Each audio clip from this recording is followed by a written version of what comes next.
Before we dive into the specifics of the central and peripheral nervous system, we should take a step back and review the different divisions of the nervous system. So remember that the nervous system itself is divided into two main sort of divisions that we talk about. There is the central nervous system, you'll see abbreviated CNS, and then there is the peripheral nervous system, PNS.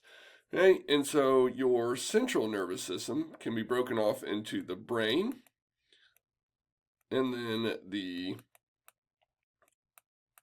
spinal cord. And so your brain is what receives and processes information and then sort of makes decisions to send signals out. The spinal cord serves as almost a relay center to carry information to and from the brain and serve as a reflex center. Right? So the peripheral nervous system is everything outside of the brain and the spinal cord, and there are two main divisions of that peripheral nervous system. There is what we call the motor division and the sensory division. You'll often see these abbreviated as or noted as the afferent or efferent division. So this is the afferent. Afferent means towards, that carries information towards the CNS. And then this over here is the efferent division. It carries information away from the central nervous system. So sensory is towards, picks up sensory information to send to the central nervous system for processing.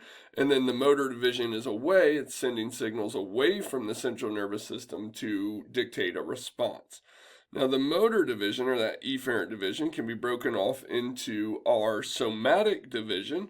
That is your skeletal muscle. So this is sort of your voluntary movements, right? And then you have your autonomic division. And the autonomic is going to be your smooth and skeletal muscle that's going to control the involuntary responses.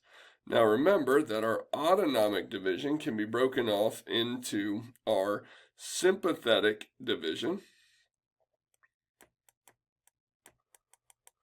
and the parasympathetic division.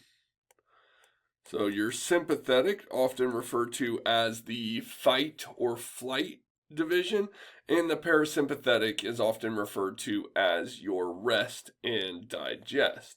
Right, so these are all the different divisions of the nervous system. Make sure that you understand those before we move on, as we're going to dive deeper into each and every one of these different divisions.